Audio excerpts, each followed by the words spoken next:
estudar um pouquinho, né, sobre o que Deus quer nos trazer nessa manhã. A gente vai ler alguns versos alternados, a gente vai pegar um texto como base do nosso sermão. O texto base do nosso sermão está lá em Juízes. Vai ser um texto base conhecido por todos, uma história conhecida por todos, mas que a gente vai tirar o grande aproveito nessa manhã. Amém? Amém. Antes de abrir nossas Bíblias, vamos fechar nossos olhos mais uma vez. Grandioso Deus, muito obrigado, Pai. Estamos aqui agora na sua casa, Deus, porque nós precisamos da sua presença, Deus. Nós necessitamos de Ti, Deus. Sabemos que sem Ti não somos nada, Pai. Estamos aqui agora com a Bíblia aberta, que o Senhor possa trocar em nossos corações, Deus. Abra nossos corações para que a gente possa aprender um pouquinho mais de Ti, Deus. Muito obrigado por tudo. Isso que eu lhe peço e agradeço em nome de Jesus. Amém. O texto básico do sermão dessa manhã é lá em Juízes. A gente vai ler alguns versos alternados. A gente vai ler agora Juízes 13. A gente vai ler do 2 ao 5. Depois a gente vai ler o 16, do 28 ao 30. Todo mundo já abriu já? Juízes 13, do 2 ao 5.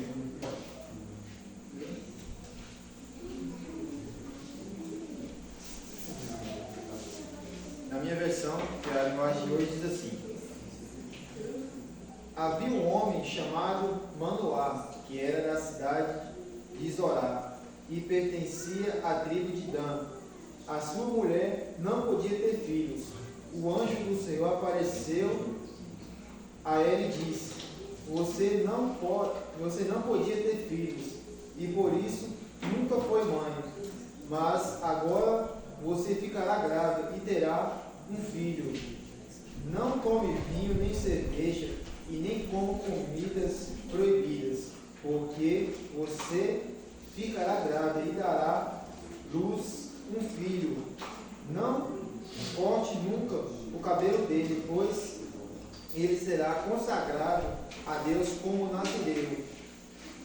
Desde o dia do seu nascimento, ele vai começar a livrar o povo de Israel do poder dos filisteus. Agora o verso 16, capítulo 28 ao 30. Duas folhinhas à frente aí.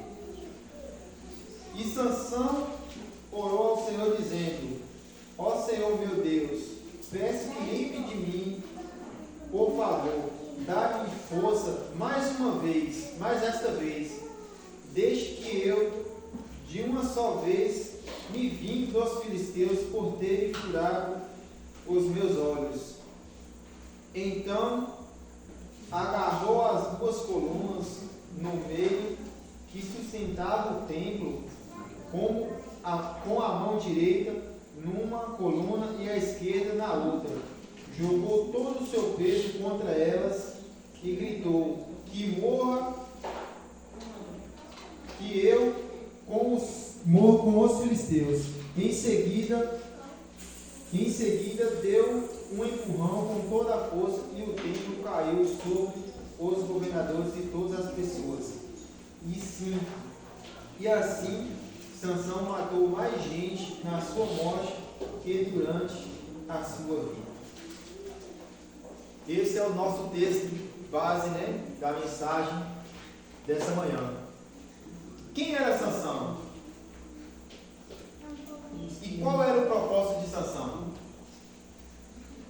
Se a gente estudar todo o texto, a gente vai saber quem é Sansão. Sansão foi um homem enviado por Deus para quê? Para libertar o povo de Deus das mãos de quem?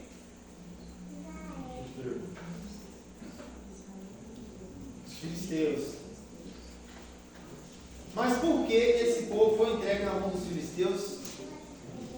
porque os israelitas se distanciaram dos caminhos de Deus, começaram a desobedecer a lei de Deus, se esqueceram de Deus. Então Deus permitiu que o seu povo perecesse. Deus permitiu que os israelitas tomassem,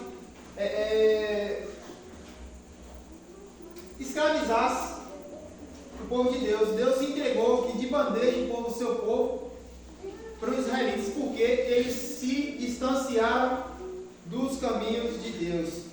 E qual era o propósito de Sansão? Deus enviou Sansão para quê? Qual era o seu propósito? Libertar o seu povo das mãos dos filisteus, né? Das mãos dos filisteus. E qual foi o pensamento de Sansão a pecar e se distanciar aos poucos do seu propósito? Sansão começa pecando aqui, começa pecando ali, e ele vê que nada mudava ali na sua vida, na sua força, né? Primeiro ele vai ali, mata o leão, ele não podia pegar em cadáver, pegou. Não podia fazer outra coisa, ele lá e fazia. E a sua força continuava a mesma. O que ele pensou? Os pecados que eu faço no escondido não afetam a minha vida em público. E muitas formas é isso que Satanás quer colocar em nossa mente. Primeiro Satanás chega para você e fala assim, ó, pode fazer isso. Ninguém está vendo. Isso não vai atrapalhar em nada a sua vida. Ninguém está vendo, ninguém vai saber de nada. Sabe que só você fez. Você vai lá e faz. Segunda vez, você vai lá, faz de novo. O que aconteceu? Nada, aparentemente. Mas devagarzinho, você está se afastando dos caminhos de Deus. Devagarzinho você vai vendo que você está distanciando cada vez mais dos caminhos de Deus. Você vai se afastando sem perceber. Satanás sabe que se ele te afastar de vez, você vai sentir aquele tranco, falar, não, eu tô longe demais, tem que voltar. Mas quando você vai devagarzinho, quando você se percebe, você já está distante dos caminhos de Deus.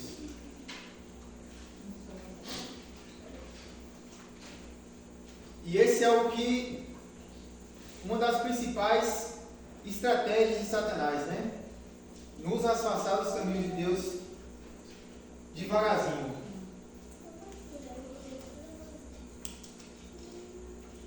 Eu vou contar um testemunho.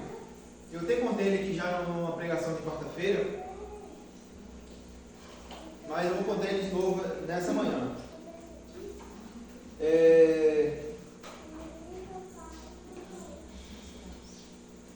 Vou contar um testemunho de um pastor que conheceu uma família. Ele conheceu, né, uma família e foi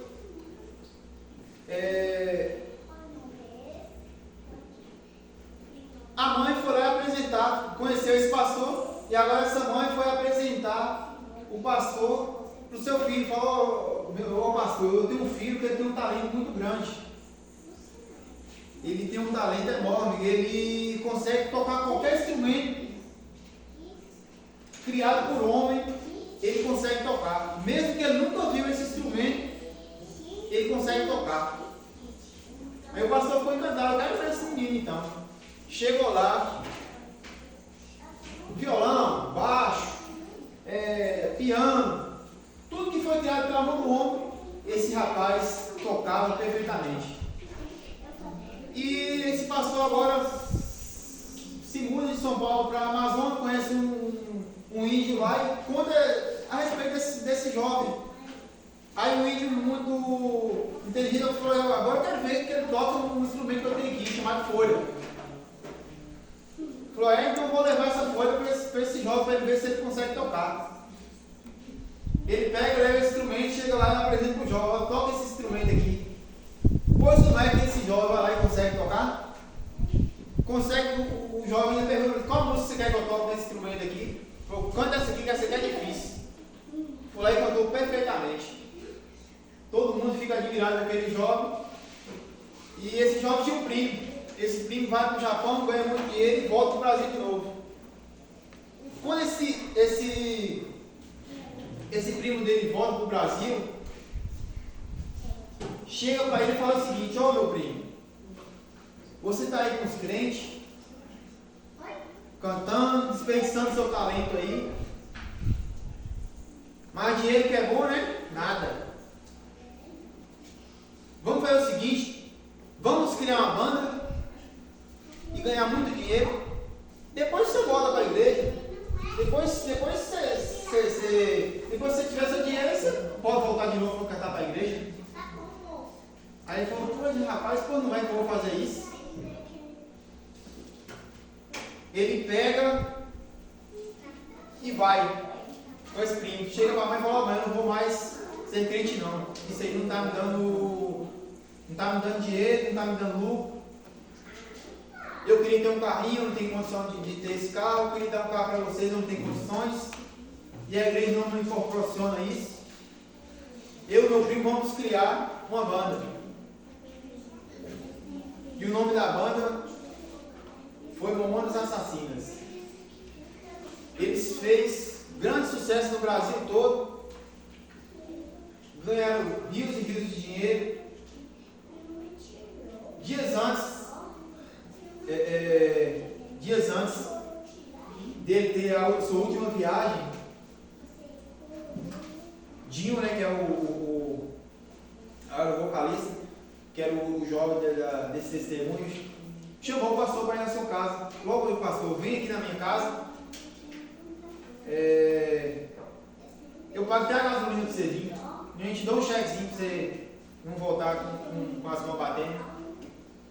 E ele vai, o pastor vai até ele, conversa com ele, e o pastor fala: ó jovem, a nossa vida é curta, a gente tem que andar nos caminhos de Deus, sabemos as tentações que Satanás coloca nas nossas vidas, a gente sabe das adversidades que a vida tem.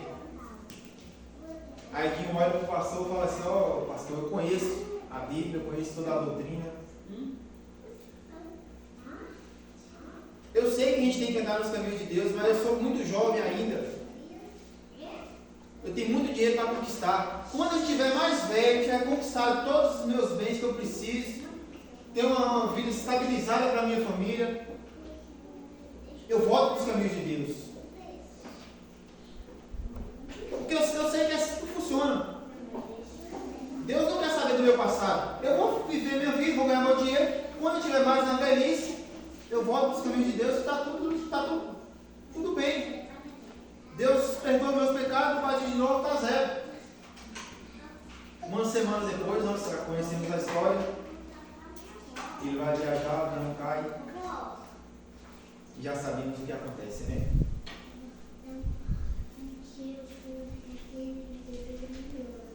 Satanás conhece os nossos desejos. A gente viu na lição da escola sabatina. Ele sabe exatamente qual é o nosso ponto fraco. Satanás funciona assim: você está aqui, faz uma coisa, ele está vendo, ele vê o que você precisa, ele sabe o que você quer, o que você almeja. E ele vai: você gosta disso aí, né? Toma aqui, ó, facinho. Você vai lá, começa, né? Diz uma vez, faz mais uma vez. Quando você vai ver, você já está gostando já. Quando Satanás não coloca na sua frente, você já pergunta: vai ficar dele. Aí quando você percebe, você já está longe do caminho de Deus. Você já distanciou bastante para você nem mais ouvir o Espírito Santo. O Espírito Santo toca, tem que tocar em você, mas você não quer mais que o Espírito Santo toque em você. Você agora não quer mais as coisas que o Espírito Santo quer te você quer agora os prazeres que Satanás está te proporcionando. Vamos abrir nossa Bíblia novamente? Vamos abrir agora lá em Tiago, lá no finalzinho da Bíblia. Não foi funcionando, não, tá? Tá, não tá a mesma coisa.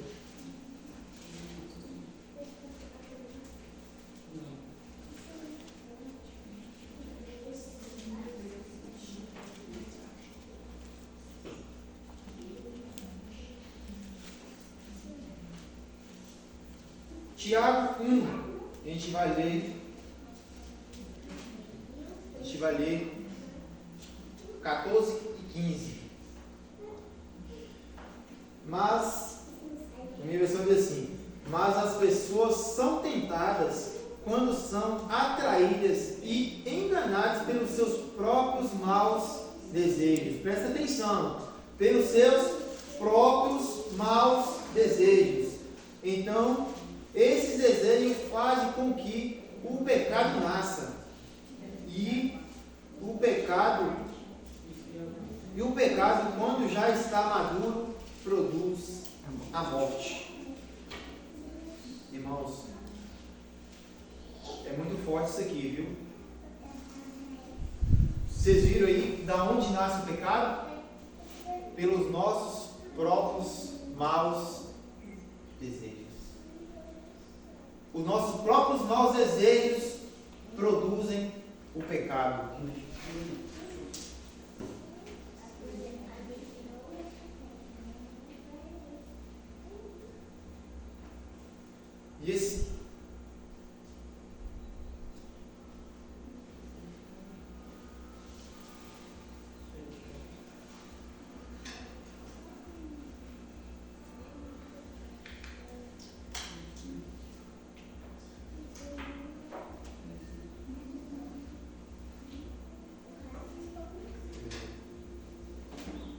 E esses pecados, os nossos próprios desejos que nascem os pecados.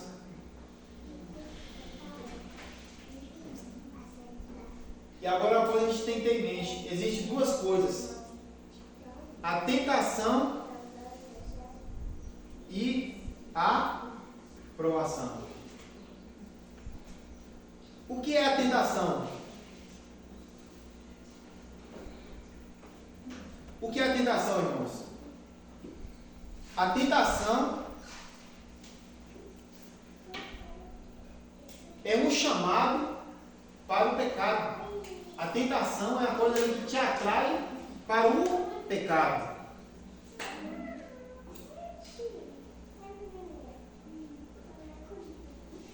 A tentação é um chamado para o pecado. E a provação é um teste para a nossa fé. É um teste para a nossa fé, enviada por Deus para nos fortalecer. A tentação é algo enviado por Satanás para poder nos levar até o pecado. E a provação é enviada por Deus para fortalecer a nossa fé. Como resistir à tentação? Como resistir à tentação? Duas páginas na frente aí, Tiago. A gente já está em Tiago. Uma página só. Tiago 4.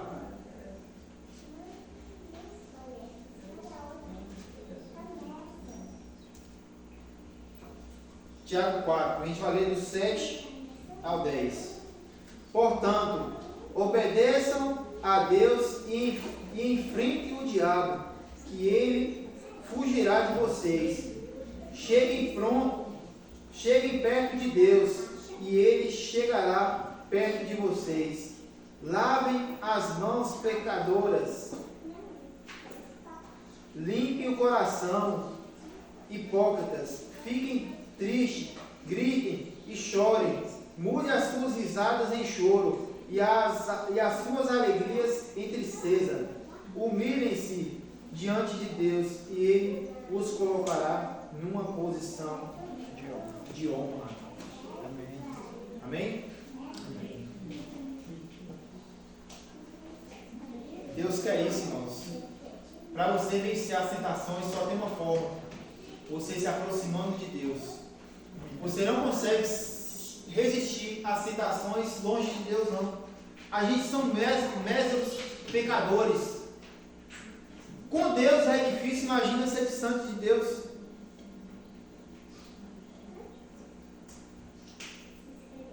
Se está difícil com Deus, imagina distante de Deus, imagina distante dos caminhos de Deus. Como que você vai conseguir? Impossível, irmãos. Quase impossível.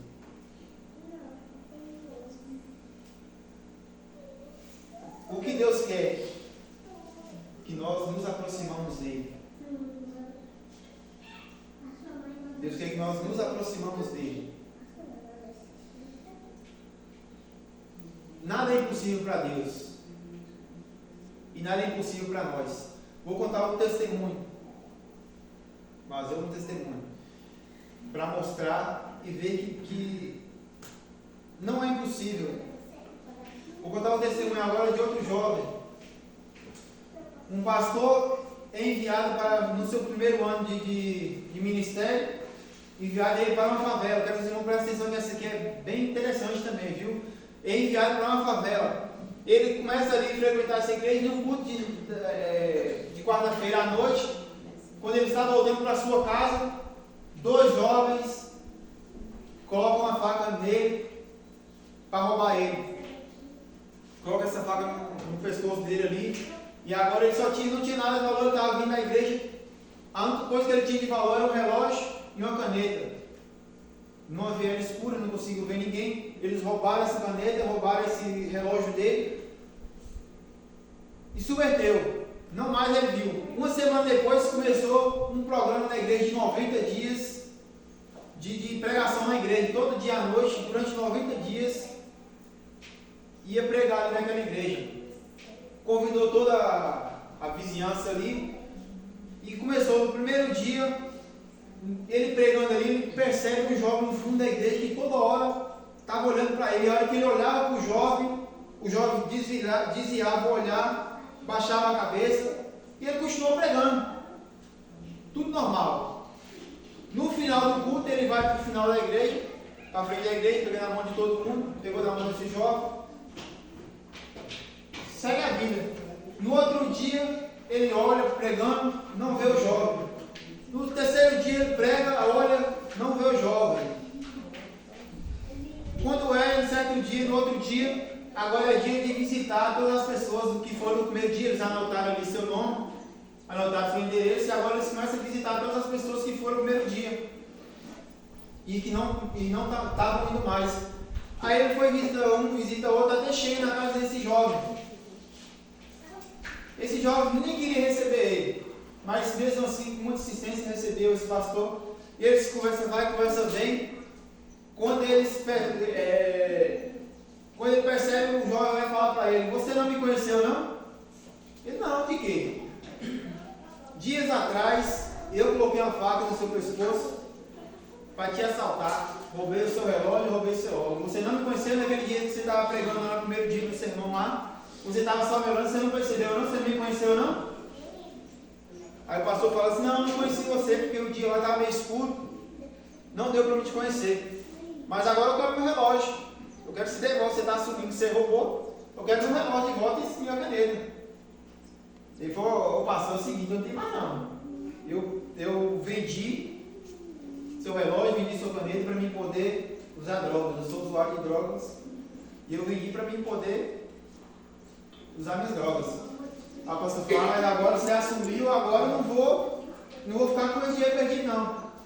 Vamos fazer o seguinte: eu vou estar 90 dias pregando na igreja. Eu quero que você vá os 90 dias. Porque se você ir todos os dias, considera essa dívida paga. E ele vai lá e fala: então tá bom então. Fechou. No outro dia ele foi, terceiro dia foi, quarto dia foi. Tinha dia que ele ia só mesmo passando ali no final do culto, só para aparecer na porta ali, o pastor vê que ele foi.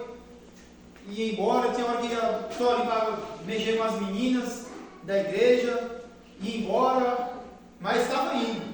Até certo dia o pastor pregou e no final do culto ele vai de novo para o final para a frente da igreja, ficar na mão de todo mundo e percebe que ele não saiu da igreja. Quando ele entra para dentro da igreja para ver, aquele jovem está sentado, de cabeça baixa, chorando. Falou, pastor, é verdade mesmo que Jesus me ama, que Ele perdoou todos os meus pecados? Pastor, sim, irmão, é verdade. Ele está pronto para perdoar todos os seus pecados. Mas Ele me ama mesmo depois que eu fiz tudo o que eu fiz, Ele te ama de verdade.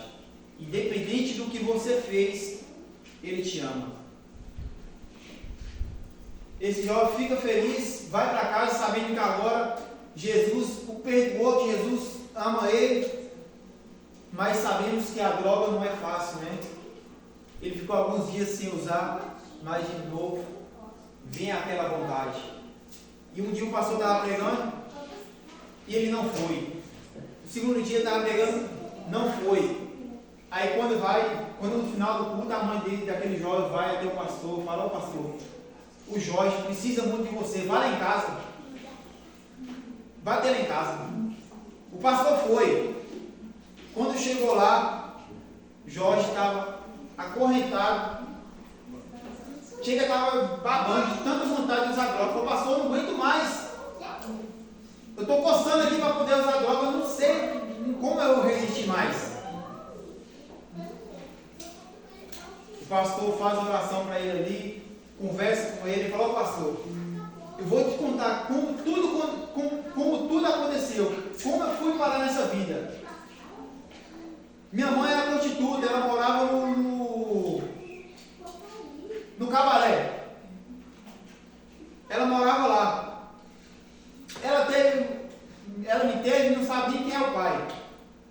Até certo dia, quando ela ia trabalhar, ficar com os homens, eu ficava com as outras mulheres. Até certo dia, ela teve uma tuberculose muito forte, vomitava sangue, e ela foi expulsa de lá. Todas as pessoas expulsaram ela de lá. E agora a gente não tinha mais para onde ir. Então eles foram para a favela, ficou no cantinho lá, isolado na favela lá. Então, ela passa no médico, o médico passa receita para ela, mas ela não tinha dinheiro, não tinha recursos para poder comprar os remédios. Ele vai ter na vizinhança, pede dinheiro um, pede dinheiro outro, e ninguém dá. Ele desce a favela, vai ter no centro, vem uma corrente de ouro no pescoço da mulher, ele corre, arranca a corrente no pescoço dessa mulher, vende, compra os remédios para sua mãe. E a partir daquele dia ele fala, eu não preciso mais de ninguém, agora eu sou independente. E agora eu tenho meu próprio dinheiro, é assim que eu busco recursos para mim comer. Primeiro era só para comer, primeiro era só para comprar remédio para sua mãe. Depois ele começou a beber cachaça, fumar cigarro, depois foi ficando mais forte, começou a fumar maconha, cocaína, começou a vender drogas para poder sustentar também, só roubando não estava dando, tinha que vender também. Essa foi a vida de Jorge. Entre muita luta, ele consegue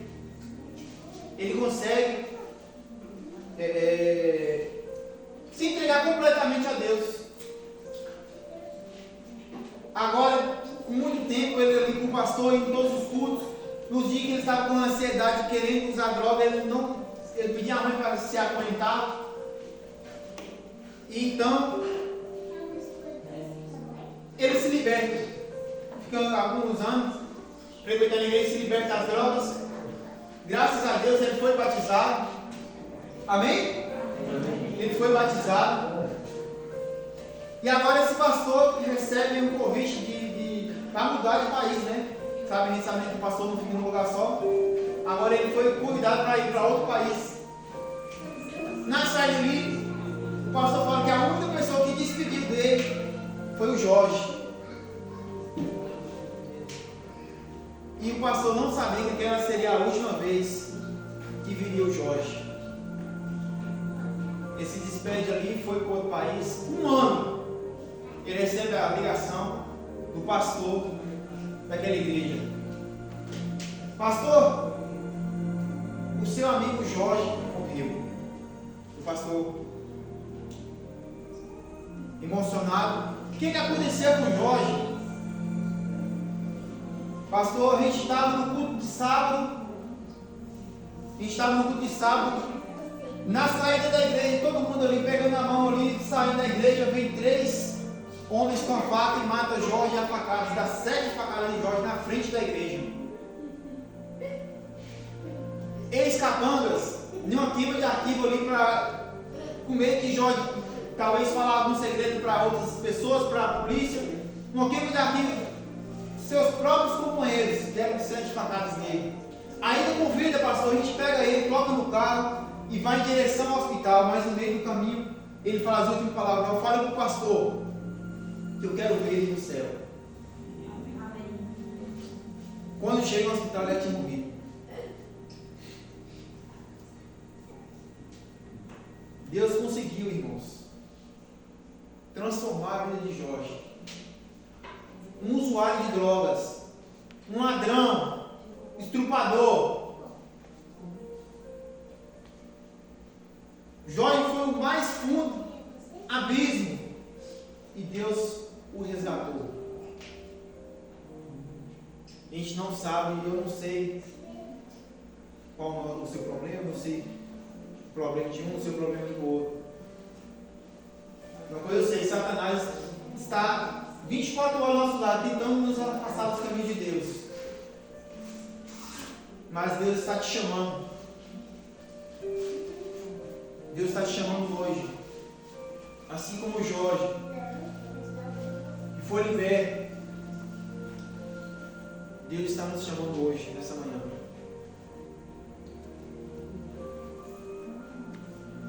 Vamos abrir nossa Bíblia novamente, irmãos. Lá em Isaías. Já estou acabando já.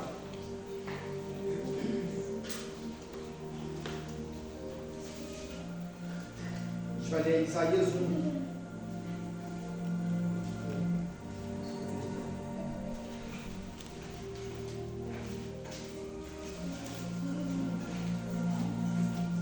Isaías 1. Já para finalizar o texto desta manhã.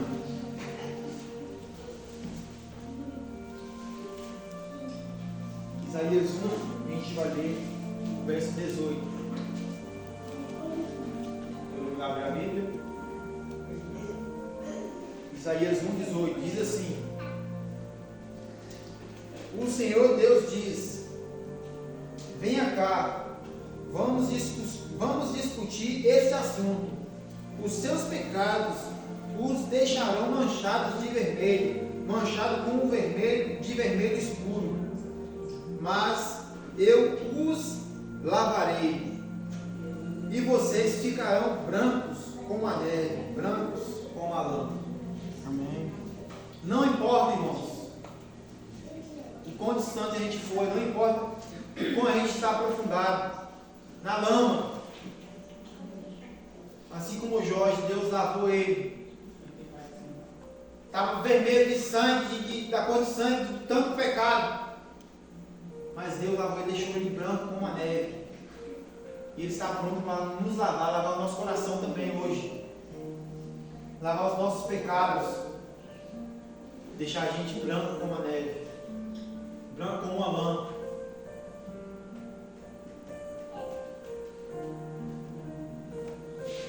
Não deixe, irmãos, para fazer como Sansão, que foi desviando dos caminhos de Deus, mas que no final ele não conseguiu se redimir e concluir o seu propósito. Porque talvez a gente não tenha a mesma história de Sansão, talvez pode acontecer o que aconteceu com o Dio, que deixou para se entregar aos caminhos de Deus só quando ele estivesse mais velho, quando já tivesse alcançado os seus propósitos. Sansão teve a oportunidade de se redimir, o Dio já não teve. Jorge estava no mais profundo abismo tratou. A gente só consegue, irmãos, através da oração. A oração nos aproxima de Deus. A comunhão com Deus nos aproxima de Deus. Deus não afasta de nós. A gente que se afasta de Deus. Que o Senhor possa nos abençoar nessa manhã, irmãos. Que o Senhor possa nos lavar, nos limpar. Como diz o texto de Isaías. Como no texto de Isaías. Que Ele vai lavar todo o vermelho, escuro do pecado que o pecado nos causou. Mas nós precisamos aceitar o chamado de Jesus e nos entregar a Ele. Que o Senhor possa abençoar essa manhã. Amém? Amém. Vamos ficar reverente e eu vou cantar uma música.